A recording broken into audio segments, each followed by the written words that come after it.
everybody. Welcome back to the Dealership Fix-It podcast. I've got a special one today because I'm co-hosting with Brendan Baker from Powersports Business and the PSB Power Hour podcast. And we're going to do a little joint episode today. Some of you might listen to both of our shows, in which case we welcome you to both worlds at the same time. So, Brendan, good to have you, man. Hey, man, thanks for having me and thanks for agreeing. Actually, I don't know whose idea it was to come up with, but I like it. I think it's a great idea. And, so everybody, I'm Brendan Baker with Powersports Business. And this other half of it, the other part you might see on our channel is Power Hour and Dealership Fix It on Jacob's channel. And he's co-founder of Moto Hunt and a prolific podcaster. I learn a lot from Jacob and his podcasting ability. I'm just a newbie compared to Jacob and some of these other guys that are doing a really good job, but getting there. But yeah, so we came up with this idea, I think at AIM Expo, maybe the last time I saw you, and we're like, we should do a podcast. You were talking about audiobooks in Yes. one of your columns.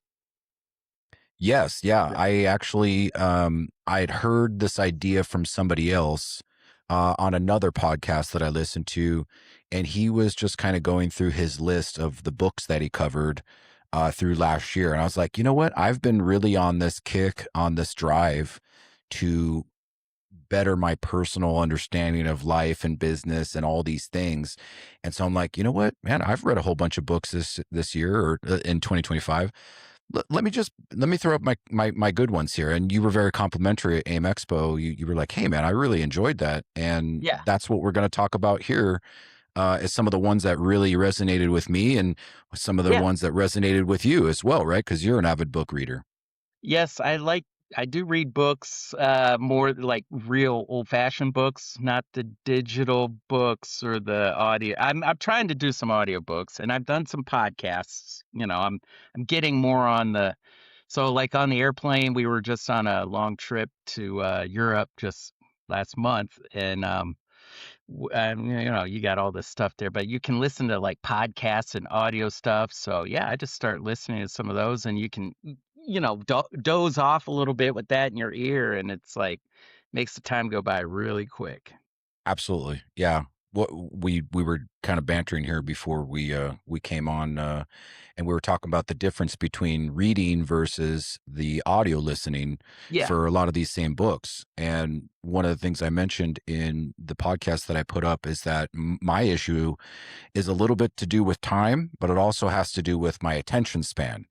Oh And yeah. I'm just being transparent.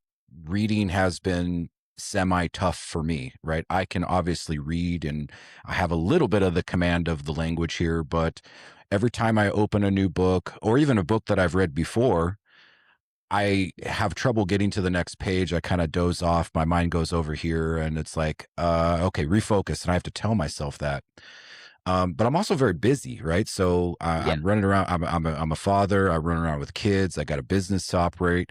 I'm doing podcasts. I'm doing this, and I go work out at the gym, and I'm like, you know what? Maybe I can listen to these books. And so that's what's really been super beneficial to me is being able to consume a lot of these books that have been on my list for such a long time, but now I'm doing it while I'm working out or I'm going for a walk or I'm driving my kids or something like that. And it's been really beneficial. I pick up a lot of great stuff from it.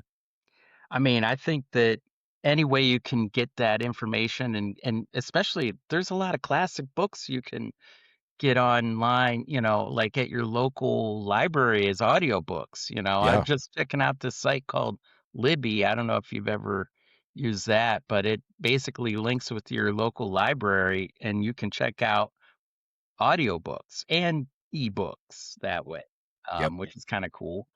And I like ebooks to some degree. I used to have the Kindle reader and then the Amazon Fire reader, but some of that it just depends. It does make my eyes tired. I find like reading on the page is more comfortable for the eyes, the old Yes. eyes, but nothing better than listening. The hard part about listening is you got to listen to some degree, but also it's the voice in your head, when Yep. you read, it's like all of a sudden that narrator becomes your inner voice for that book. When you read, it's like my voice, and when I'm reading, it's my voice kind of reading it. You know what I mean? So, Yep. um, yeah, it's different, but I do like it. I mean, from what I've not a huge amount yet, but you got me thinking about doing more of it for sure. It's great. So, Yeah.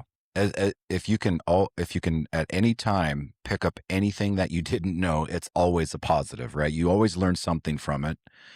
yeah, And with the podcast or the audio books, you can always rewind it. You can pick up where you left off, and there's just a lot more control that I understand.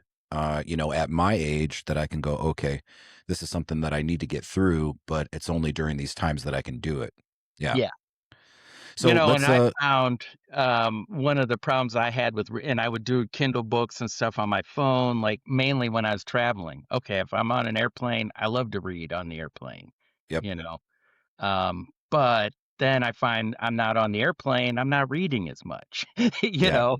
You're like, your books sit on the nightstand or the Kindle doesn't I don't open the app anymore, whereas I feel like we were talking earlier, I like the noise, I can fall asleep to something in my head. Like, have you ever fallen asleep and had maybe the TV on and it's some infomercial for something you had no interest in whatsoever? And all of a sudden in your dreams, you're using this product. You're like, yeah, I really need this product because they do such a good convincing job in those infomercials. Your conscious has already adopted like, wow, I need that thing. It's like the Romco 64 or whatever it is. I need some, air fryer oven or whatever. There's always something. So, Yep. Yep. For sure. but Well, yeah. let's kind of get to some of our favorite Yeah, books here, what do and you look what do you like? And I'll show you some of mine that I'm yeah. kind of on, but yeah, Well, there were two that I started out with when I started on this journey, late 2024 that bled into 2025. Because again, I'm still new to this, but these are always books that I've heard about or I've been recommended, and I've just never had a chance to go buy a paper copy and read it, obviously, for all the things I just said. But number one was How to Win Friends and Influence People by Dale Carnegie, right? that's a That great one. Yeah, that that's was a a great book one. that a lot of salespeople or people in business type situations just crow about all the time as being something that you need to read as like, requirement of being in the business. Yeah. The interesting thing is a lot of these like 20 group um presenters and they've all been followers of some degree of Dale Carnegie, right? So Yep. the Garage Composites, who was the kind of the precursor to Garage Composite, Lemco, you know, Lemco. Yep. yep. Those were all Dale Carnegie disciples in a lot of ways. I went through a course called Sandler sales training, and it was sales training for non-selling professionals because I wasn't a salesman, but it was the same principles, a lot of the same. So those, and this was 25 years ago. I still remember a lot of the stuff, the Yep. funnel, moving people through that sales funnel, just kind of a lot of the things that you do in business and as a salesperson that kind of bleeds off into we're all kind of salespeople. And I think Dale Carnegie. I've never read his book. I think that's one I've leafed through it, but that's one I think I would put on the that's a good choice. I think for sure, and that's in my little pick here of ones that are on my app that are the Libby app, Yep. which I'll show you in a minute. But yeah, go. What's another one you like? Well, I've kind of themed these into, like people and negotiation or customer type groupings, right? So how to win friends and influence people is a great book, especially if you're a salesperson or a person that deals or works with other people, because it kind of goes through listening more than you talk and appreciation that drives the loyalty and just kind of removing your ego from a lot of the relationships that you have because it ultimately kills it, right? Right. Another one would be a little bit of a newer one, but the author is Chris Voss, and it's called Never Split the Difference. And I just saw that one too. Yeah, I saw yes, that one. I'm like, oh, that one looks pretty good. that one Okay. is a great book, and the background to it is Chris Voss was a hostage negotiator, and it was high stakes stuff, high pressure, but he kind of built a framework for how negotiation works. And like when you're trying to be somebody that talks literally somebody off the edge, Right. he talks about, you know, framing things. There's usually something hidden underneath what they're saying. Labeling was another thing, you know, labeling certain things in the conversation, using their name. It's just a really great strategy book on how to just negotiate with people who are friendly or that you're Right. doing business with, just in life in general, And just a way to connect with people. You know to what I mean? connect. And I think those two, how to win, they're kind of interconnected in itself. But though you think about a hostage negotiator, how good must they be at like really connecting with that person? I mean, they'd have to be pretty good at it, and know some of those tricks to be able to get anybody. Otherwise, they'd have pretty miserable success rates. Yes. Uh, you wouldn't want to be a bad negotiator on that because I don't know. It's like, well, who are we calling in? Oh no, not him. Not Brendan again. Oh, that guy's gonna die. Okay. Uh, Everybody's dies. Yeah. yeah, they're all done. Um, all right. Do you have another one? I got one more in Okay. this negotiation, understanding people type theme here. And this one's probably one of the oldest ones, but it's called The Laws of Human Nature by Robert Greene. And this one threw me through a loop because it's not necessarily like a business type book, but it's an understanding of how humans have how they react, how they are. It's human nature, literally in the name of the title, but throughout history. And so they talk about the way people have acted in certain situations, like in you know, old France or old China, and just these different interactions that they have. But kind of what I got out of it is like the single idea that matters is that it's emotional, it's not always logically justifiable. And when you talk about our business in power sports, that's exactly what we do is we deal with unrealistic, unlogical, big purchases. And we have to Emotion. It's emotional. all Yeah. it's their purchases on emotion mostly, Yep. or dreams of some sort.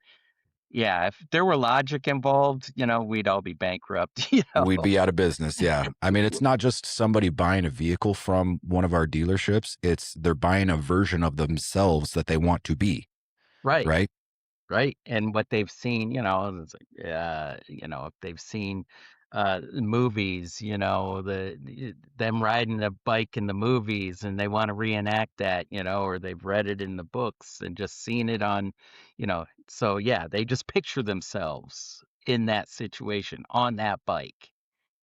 I mean, I've done it a bunch of times. And then, yeah, you're like, "Okay, yeah, I get it." Um the emotion I think can be it can be a double-edged sword too though, Yep. because it can go I think there's a lot of people that get too emotional and want everything and then they can't narrow it down, or they can't uh, let their brain let go of it enough to be like, I can't really do this one, but I could get something different that would be, maybe better suited for what I need, or want. But yeah, if you have your mind set on that, Ducati, uh, you know, that's what you want. You're not going to take a knock off of that. So, Absolutely. but All yeah. right. So what are some of your books that really kind of Um, hit the high marks? Well, one of them for me that I've read in paperback and stuff, but I wanna reread it again is 7 Habits of Highly Effective People. I'm not the most organized person, I'm sure most people I work with know this but it with as much information that comes in, I'm just like, I lose it with organization. I can do it up to a certain point, but then I'm like totally lost. So it's like, a lot of it is trying to organize how, like, I don't know. I have such a separation a lot of times between work and home life that I have no idea what's like. If someone says, "Hey, what are you doing next Tuesday?" I'm like, "Well, work." I kind of know my schedule there.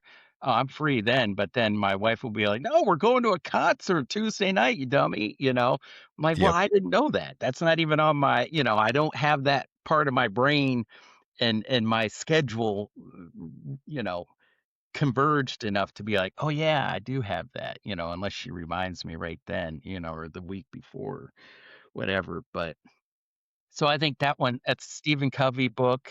Um, it's old. It's been around for many, many years. I think it was in the 90s when it first came out. Yep. Uh, and I think that's a classic one. Um, For sure. you What I know, really got, I read that book too. What I really got out of it was effectiveness, right? So it's yeah, not about doing more things faster. It's about doing the right things in the right order, starting with, with who you are before moving to what you do, kind of a thing, right? right. It's Yep. like working smarter, not harder, you Yep. know, kind of thing. And having things in quadrants enough to know, like, this is a work thing. This is, your home thing. How do they all kind of affect each other, and how can you kind of make the most out of the day and the situation that, as far as being efficient. Yep. So, um, The four quadrant matrix that he talks yes. about. Yeah. The 4 Yep. quadrants, which I think, again, that falls into a lot of finance guys know the 4 quadrants, so Four it's square is what they call that. the 4th square, Yeah. exactly. So, um, Yep. but, I mean, in life, you gotta look at, like, we aren't just all work and no play either, so it's like all these things have an effect on who we are and what's most important, also kinda prioritizing the things that really matter, you know? So that one was a big one. The other one that I haven't read yet, I've leafed through and kind of read parts of it as uh, time has gone on, but it's and I don't see it in my list here, but that is The Art of War by Ah, Sun Tzu. Yeah, The Art of yes. War is one that I feel like I have to read it because there's so much that revolves, even though it's old, old, old. I mean, it's been written from, the Shogun era or whatever, and it's ancient in a lot of ways, but a lot of those principles have not changed, Yes. so it's just kind of understanding moves and things you have to, what the chess game really means. And I did do a little preview on the audiobook on Amazon Audible, and I Hmm. like the narration of it and the soundtrack, so it has good quality to me. It has a nice soundtrack to it, a little bit of music in it. It's not just somebody reading it. So that one resonates with me. I think the production quality was nice, and it's a book I've always wanted to read. I've read classics and other books, but that's not one that was ever on my reading list until more recently. It's like Yep. I really gotta. But yeah, It it does help on the audiobook side if you've got a good narrator and a little bit of production value. But yeah, Sun Tzu, Art of War, fantastic book for anybody in a leadership type role. I mean, this guy was I think he was like a Chinese military general like yes, 2,500 years ago. And I think, if I'm remembering it correctly, because it's been a while since I wrote it, or listen to it rather, again, because I'm the audiobook guy, I'm not the yeah, reader.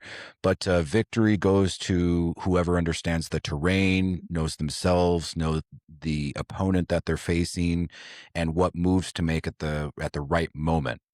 And so how this kind of plays into business is just like you said, it's a chess game, not making moves too quickly or without knowing what the outcome might be and who your opponent is. opponent. And Yeah, sometimes in the sales department, that would be your customer, right? Knowing what yeah. they're going to say before they say it, or do what they're going to do before they do it, and just being prepared and strategic. Yes. I mean, a lot of it just using being strategic and prepare, as Roger Penske always said, luck is when preparation meets opportunity. Mm. And I believe that, you have to be prepared. I try to be, it gets harder and harder as life goes on, and with all this, the world as it is, with everything coming at you from every angle, it's hard sometimes to be prepared.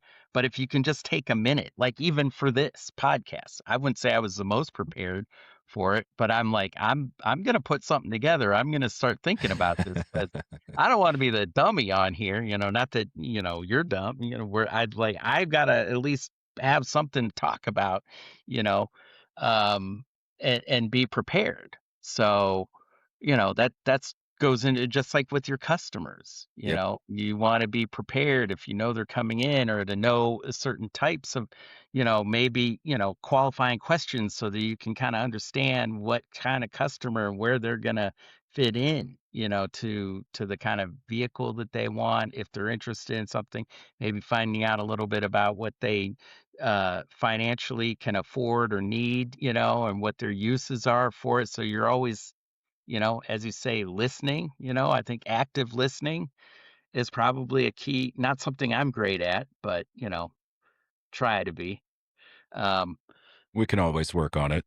that's one I'm going to read that one next. I need active listening. Actually, we have one of um, our podcasters for the boating side is actually he does like motivational speeches and things like that. And he has one on like active listening, and how important that is. Um, so I need to really listen to that, because it's pauses for me. I can just keep going and going. Like my sister could just and just keep talking, you know, and you got to Yep. know when to stop. Well, give me one more that's on your list there. Those are two Okay. great ones. Yeah, those are good ones. I would say, on top of that one, where is I like your one about never split the difference. Um, the other one, I don't know, because I have a fascination with stuff from the 20s, is Andrew Ross Sorkin, 1929 book, and just kind of understanding what happened during that time, and all the chaos. So that it's not necessarily a business book, but it kind of is. It's kind of understanding, um, you know, the things that led up to it. Oh, there you go. Is that I'm what you're liter listening to? I'm literally halfway through 1929. Yes, yes. So That's this is a awesome. I'm not done with it yet, but Yeah. yeah, this is the whole timeline of the Great Depression and how it all started and what went wrong leading up to it. And yeah, this is a huge one. I mean, I don't know what you think of it so far, because I haven't started it yet, but to me, like the depression, it interests me a lot because of some parallels that things are we go through now, but also I had my grandparents that lived through the depression on both sides, Yep. my family. So I feel like I was kind of brought up with that mentality of like save everything, like, oh, I Yes. can use this for something. And I don't know, it's like something I need to fix in myself, but I don't really understand how, because I was brought up with, like, we don't have enough. We have to save and conserve. And, so I feel like understanding that era and the depression era, and I've read, some books about it and watched some Ken Burns movie, The Dust Bowl and all Yep. that, so it fascinates me. Obviously which is pretty cool that we've got at least two books in common here without ever pre-talking to each other about what we were thinking about, Yep. Yep. um, so No, yeah, that's pretty it's a exciting. great book so far, and I am a bit of an economist, beginner economist. I do my own investing, Yeah. and I actually went to. I put myself into an online school years ago to learn how the stock market works and futures and trading and mutual funds and kind of how all that Wall Street stuff works, because I had no idea growing up. I'm like, it's there. I know kind of what it is, but Yeah. I don't have any idea how it works. And so that's what kind of brought my fascination with this book is I'm like, oh, okay, I'm getting a little better at it. And obviously I think it was yesterday, even though this little conflict in Iran, kind of put us through a little bit of a down, market. We're back up to But now yesterday, highs. boom. Yeah, I mean, we're hitting records again, and it's kind of like, ooh, this is interesting because it's exactly what happened right before the giant crash of 1929. Right. Yeah, And there were also way less safety nets and way less understanding of the interaction between things. So the economists they weren't as knowledgeable as they are today. They didn't have as much experience with that kind of stuff at that time. So it was a big shock, and as everyone knows, it put so many people out of business. I live in Akron, Ohio, where uh, uh, Frank Cyberling started Goodyear Tire and Rubber, in the like, what was it? I would say 1910 or somewhere in there, like long time anyway. But when he went through the depression and all that, I mean, basically he lost control of the company, you yeah, know. It became somebody else. I mean, he got off the board and everything. I didn't realize that. And then he ends up coming back and starts another tire company, Cyberling Tire, which actually did pretty well, but he came back and redeemed himself. hmm, I think some of those stories from, again, a lot of people leading up to it, they were like kind of, um, self-made people. They were just living off paper. Like, yep, they like find a winner. Oh, hey, they're instantly like crypto. I look at it yes, little parallels with crypto and things like that, but also just the time and the era that it was in. I don't know, it's nostalgic to me. I live in a century house. It was actually built in 24. Um, but I was at that era. It was always cool to me, the Great Gatsby, another one of my yep. favorite books.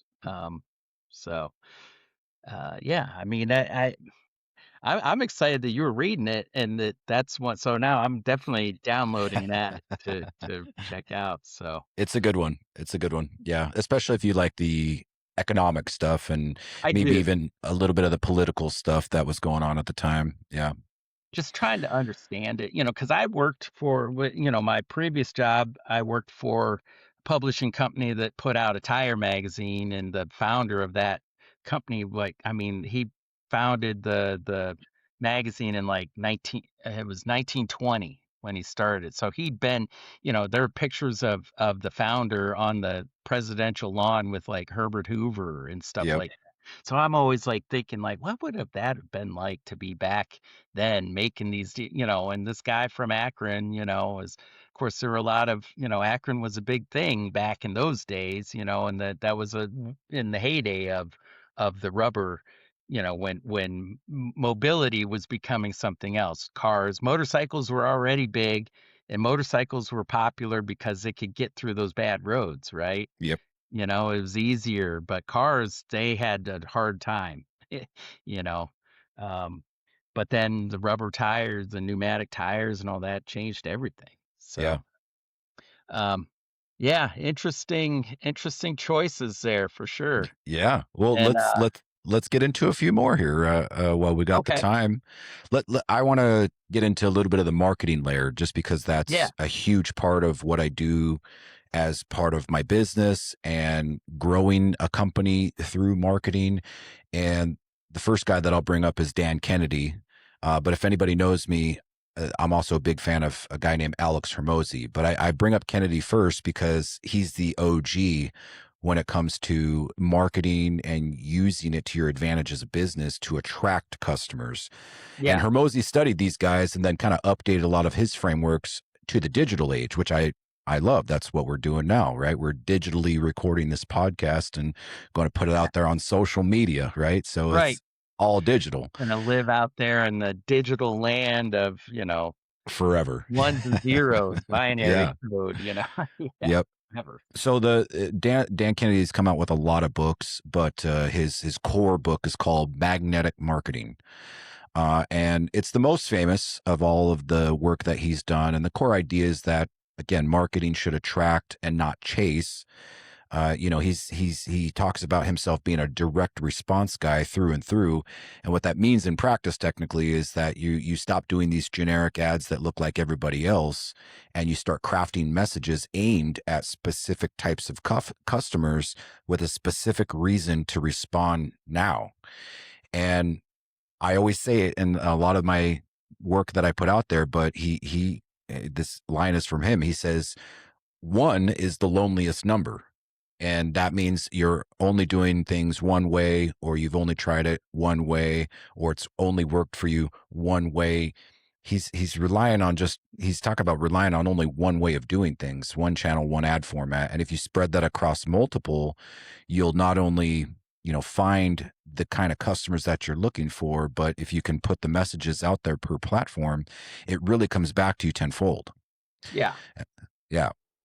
Have you read any of Dan Kennedy's work? No, but I was No. just looking at no, and I took, part of my in college was marketing and advertising and everything. So I mean, I understand it a little bit, but it's not always my again, people think like, oh, you're in, publishing. I'm not a marketer. I'm a writer. I'm more of the dinosaur print type that is Yep. now morphed into dealing with all of this stuff. And a lot of it I've had to learn marketing, I've had to learn marketing, and I've been lucky to have great people around me that know marketing to be able to kind of show me what works and what doesn't work and things like that. But, a lot of marketing is, you know, following the numbers and not being stuck in one way, right? Like you said, it's like you need to do some A/B testing. You need to try different things, see if this one resonates more than that one. What kind of customer,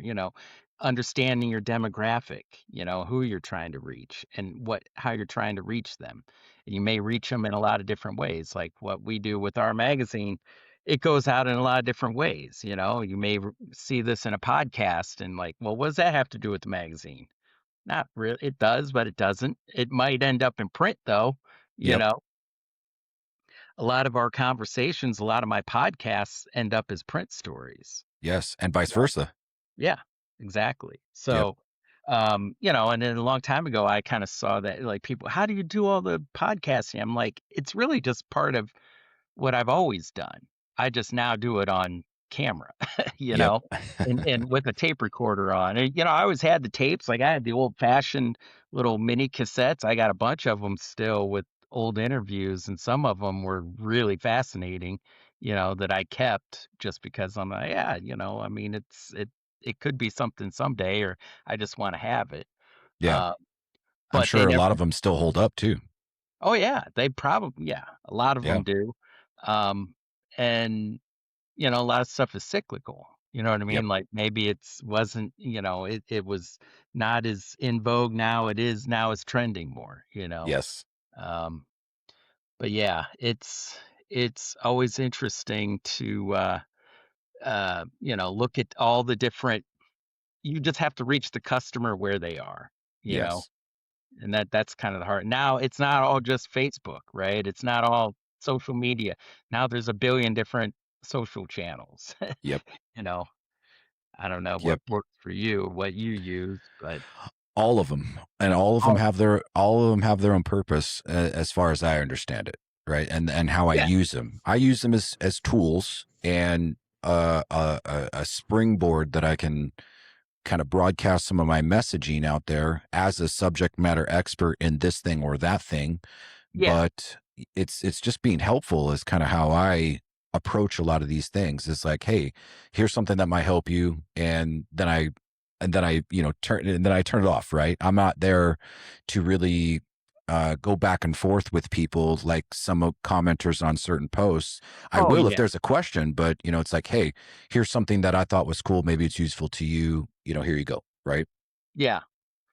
I mean, a lot of it is you can't like we get comments all the time on our. It's like you can go back and forth with people. I don't comment on a whole lot just because it can be a time suck, Yeah. to go back and forth. I know others that like, on our consumer side, the rider team, you post something, especially when they did, when they named their motorcycle of the year was the Can-Am, the Canyon, the three-wheeler, Yeah.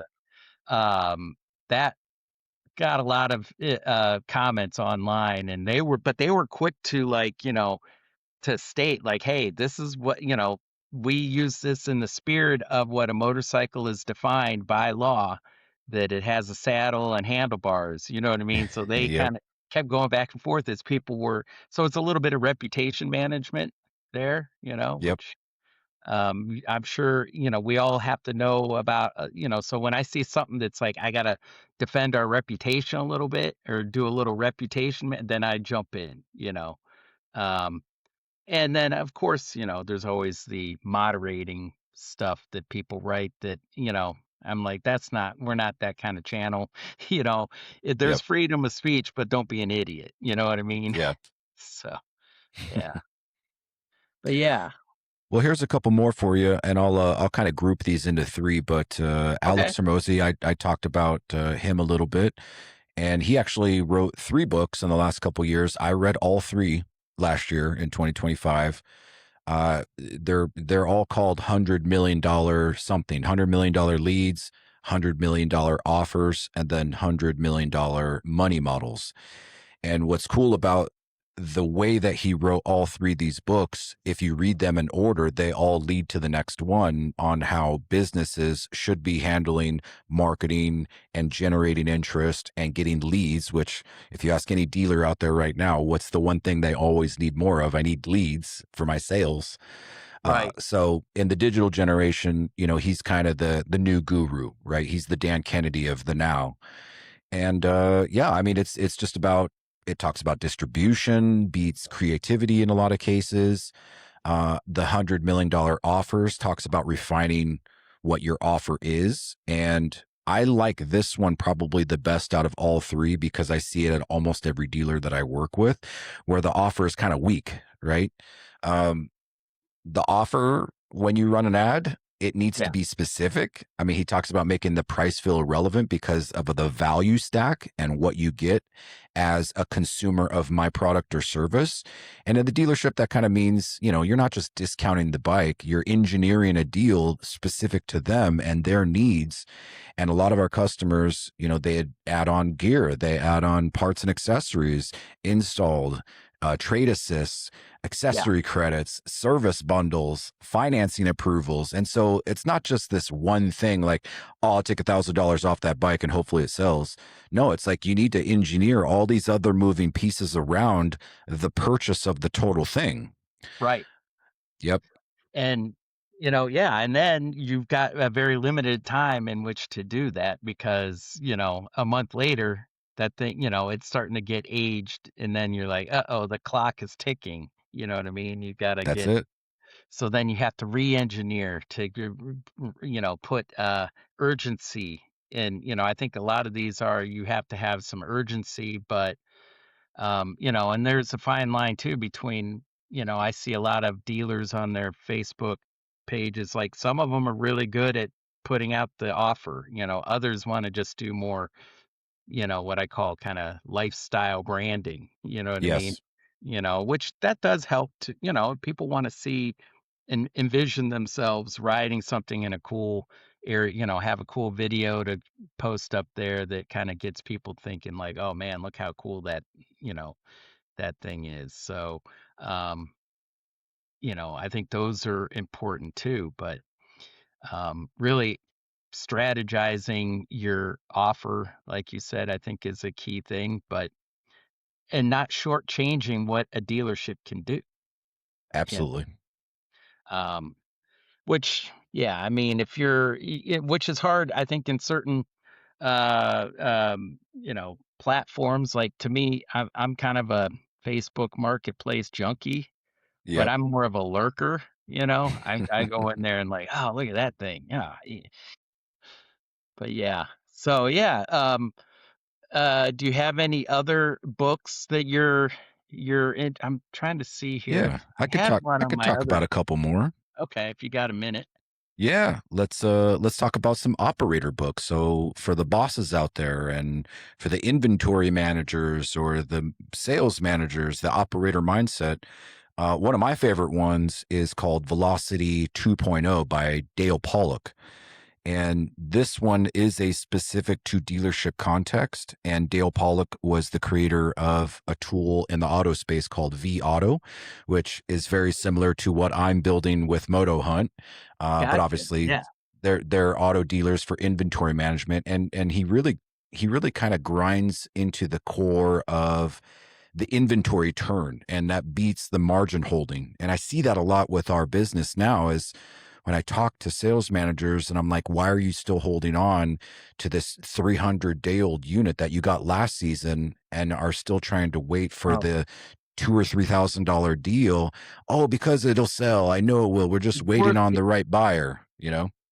in the meantime, their flooring, they've already paid. It's already, uh, they're losing on it right and left. And yeah, if you have, I guess it's one thing if you own it outright. Okay. So if you're selling something pre owned and you own it outright and you're not losing flooring on it, yeah, doesn't hurt to maybe hold it if you think you're going to get something more for it. But even then, they don't that's not recommended, you wanna do I think what I just read, and I did a podcast here just the other day, and it will be out soon with, Dealer Spike and their little report talking about, pre-owned needs to turn like 5 times a year, you Yep. need to turn pre-owned more, and then you need to have so many turns on your new units and within 90 days, like turning them every 90 days.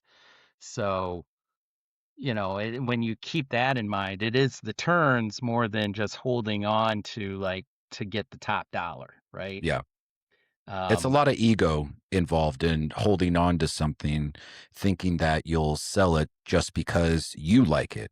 right, But yeah, I mean, holding on to stuff, it actively kills the profit because it ties up the capital or your flooring that could be working harder on something else or somewhere else. right. And, he also talks about price to market, a turn rate percentage, and really using data behind a lot of the decision making rather than a gut feel like, oh, should I wholesale this thing or not? Or should I discount it or not? It's like, well, what's the data tell you? Right? What's the Right. age? What's the market? What's all these other factors included? And then make a decision and move on. Right. Yeah. I mean, and to try to detach your emotion from it, I think is big. We had a similar conversation with Max Matern, and I know you had him on your show. Yeah. You guys did. So that's good to see, I love Max. He's been great, and he's presented at our Accelerate conference, but we did a session right at the end of our Accelerate where we just did a big round table, and really Max ended up kind of taking over the show, but it was talking about how, that turned inventory, really the step ladder down to the bottom, where's that point where you got to get rid of it, Yes. and where a lot of dealers will falter is that they hold on to it, like you said, too long, and then they're already losing money no matter what. You're not gonna so it becomes a losing proposition and not a win,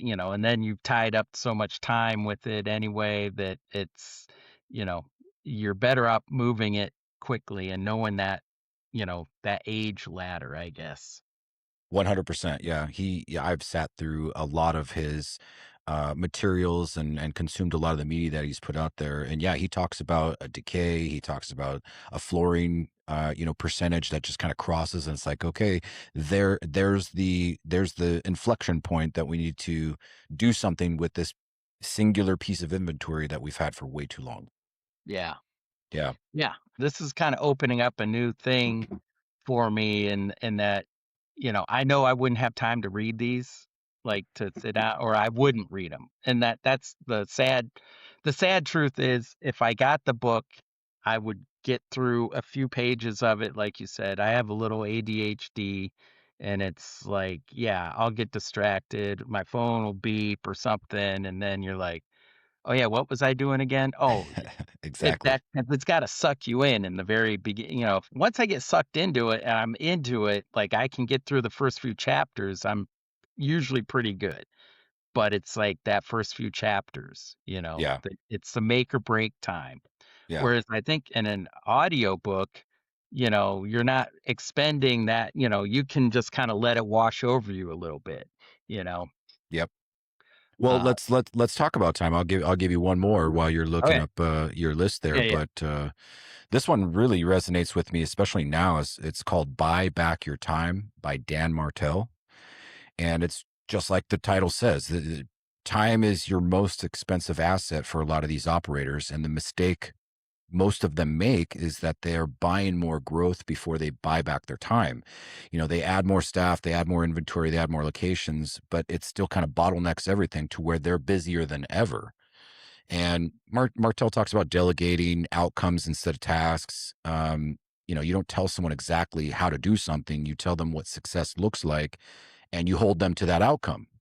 Right. And then you start to automate, and especially now in the age of AI, you systematize everything that doesn't require a lot of your personal input 100% of the time. If you're a dealer principal who's got to approve everything, you have nothing left to cover in the day because you're constantly working through every little issue in the dealership that could be delegated to somebody else. Yeah. And that's the thing, being able to hand off that in a manner that you can aid, that you have to outline really what your expectations are, and Yeah. I've learned this just in my editorial side of things, but even with, racing, it just, if you're handing off a job or there's something you expect done, you can't just say, "Here, do this." You have to say, "This is kind of what I think it should look like." Mhm. This is what I think success looks like. Whether they do or not, and maybe they come up with something better, but Yeah. at least give them a baseline, you know what I mean? A baseline level of, like, "This is what I expect. If you wanna exceed that, that's great, but let's hit this level," "Alright, here we go, this level," you know? Um, so and it's I think a lot of people and, dealer principals, dealer owners just tend to wanna, have, you know they can do everything, so they tend it sometimes it's easier to just do it yourself, but it's not really helping anything.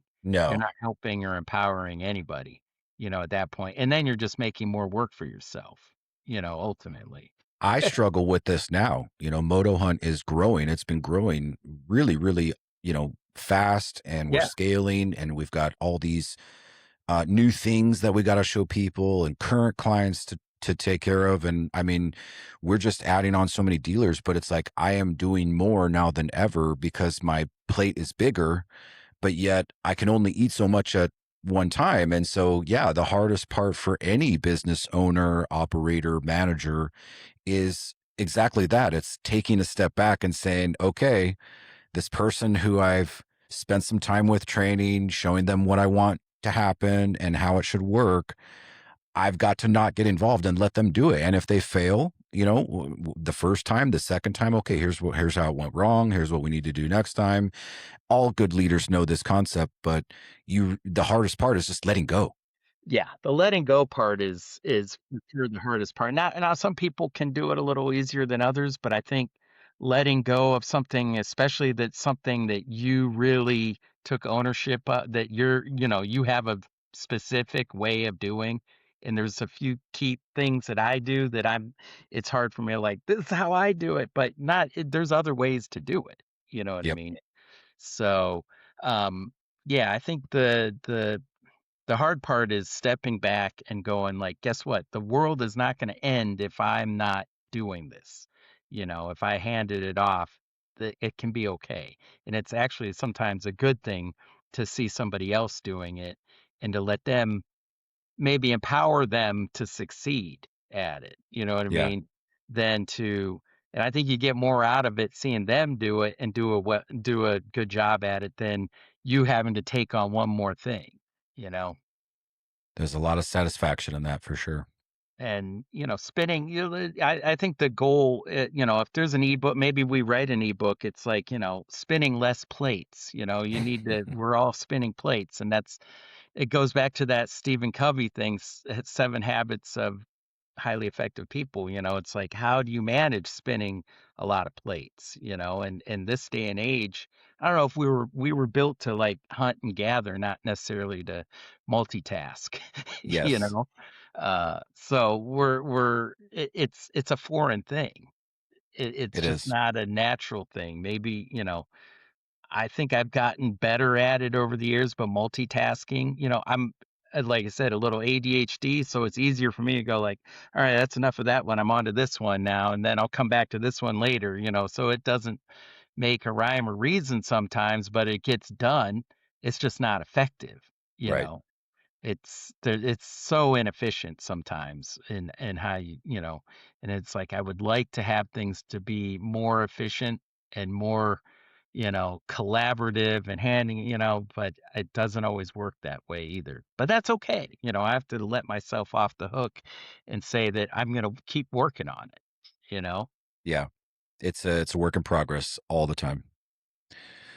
All Yeah. right. Well, Brendan, give me one more of your favorites here, and then we'll kind of close this segment out here. Okay, here's one that's sort of well, how to talk to anyone. 92 tricks for big business success and relationships. So I don't know about you, but like when I first started out in publishing, it was like, oh, you have to interview this person. That it was intimidating Yeah. for me. I didn't want to talk to the big people, or like somebody that was like way over, like, oh God, this guy is like the CEO or whatever. And, or meeting some celebrity and talking to them is like, uh, you know. So to me, it's more like, how can I learn tricks to more relate and be, you know, uh help kind of build relationships and just be more open and and a lot of it is just learning to be okay with being, kind of bumbling a little bit sometimes or not always perfect, like I don't have to have all the answers all the time.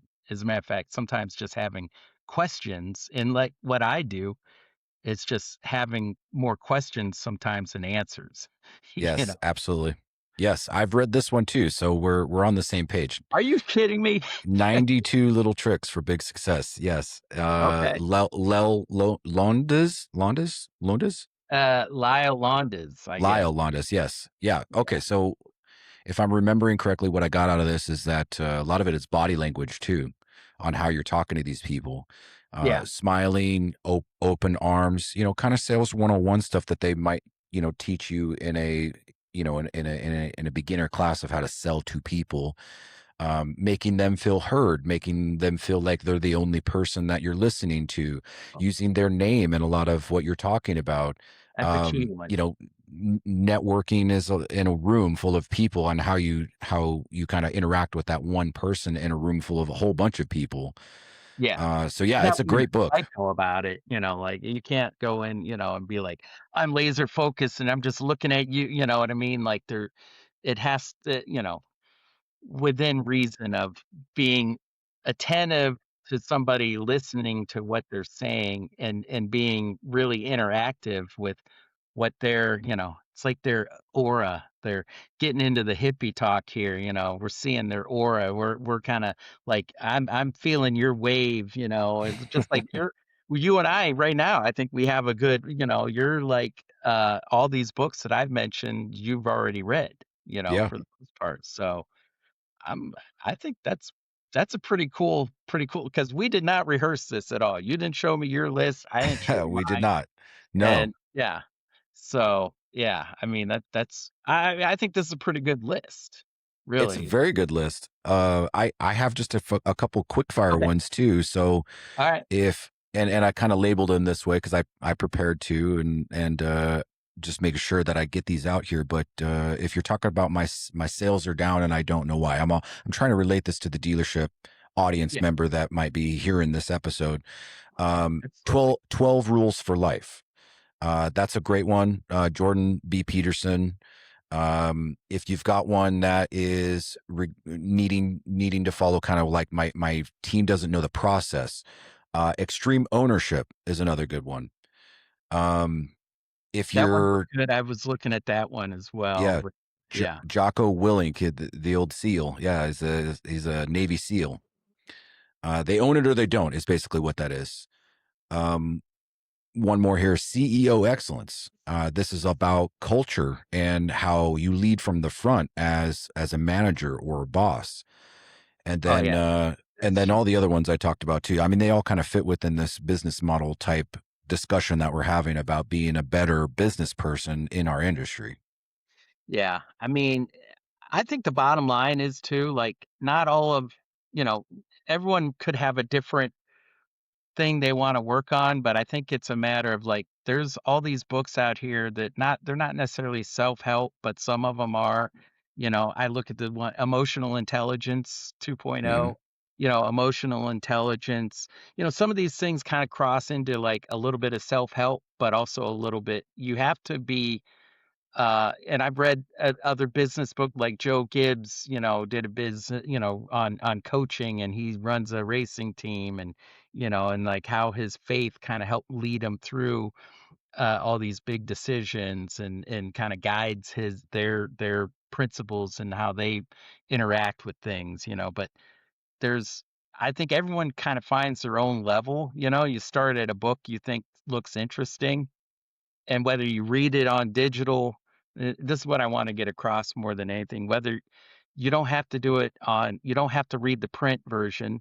You don't have to buy a book. You can go to your library, and get it for free to check out some books. And I think that's where I would start, for a lot of, you can check out audiobooks from your library. Yeah, You can get digital books from your library. The Libby app, the Libby.com, Libby.com, links to your library. If you have a library card, you can sign up and download. You don't even have to go to the library to yeah, do it, which yeah, is amazing. So I think they give you check it out and you get like 2 weeks or something, just like a regular library book. So there's a lot of avenue, whether you want to read the book and have it by your nightstand and physically read it, and that's a great way to, but again, there's a lot of other ways to do it now, and being that people are busier than ever, I think audiobooks are a really great option, and in some ways more fun, you know, hmm because they have the narrator, they get a little more, they can add a lot of the style into it you may not get when you're reading it to yourself. At least when I'm reading it in my head, I don't always have the intonation and the kind of style that the narrator does. You know what I yeah. mean? So, What a time to be alive! There's a yep, lot of different ways that you can consume a lot of different media, from yourself included. yeah, yeah, Books, publications, social media, TV, radio, even yeah, newspapers. I mean, you can get all of that stuff digitally through your phone and really use it to your advantage. But you got to put a little bit of effort behind it, right? You got to be right. able to go out and do it. So hopefully this episode helps, and I'll make sure, at least on my side, I'll list all of these books. So in the notes, if you want to go look them up and find them yourself, I'll list everything that we talked about here That would be today. great. Let's list Yeah, them I'll put them in ours too, but I know you'll do it, so we'll follow your lead. But I mean, let's get people reading again, let's do or it. listening to books, whatever podcast. And podcasts are great just because, they don't last super long, and it's kind of one episode and you're done. You don't have to keep going. It's like a chapter, Yeah. You listen to this chapter and then we go on to the next one. So, It's all about knowledge, right? yep. Knowledge and gaining knowledge, and I'll just end with this, but the one thing that always stuck with me was somebody told me once that knowledge is the only thing that can't be taken away from you. You can't be taxed on it. It can't be repossessed. You can only gain more knowledge, but you got to go and get it. Yeah.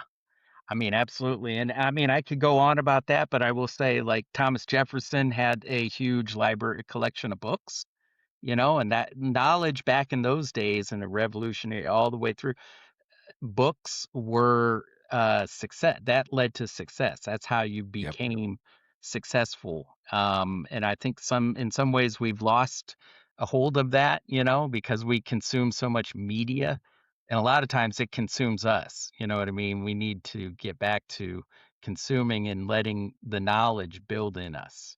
So, well, I love thanks, it. Jacob, so much. I really enjoyed this. I hope everybody else got something out of it. If not, that's okay too. Well, we got a good book list that they can go to and from there.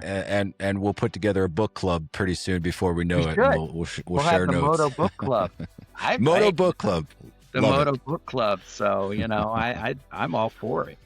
All right, man. Well, All I right, man. guess on that note, we'll say bye, everybody. All right. See ya.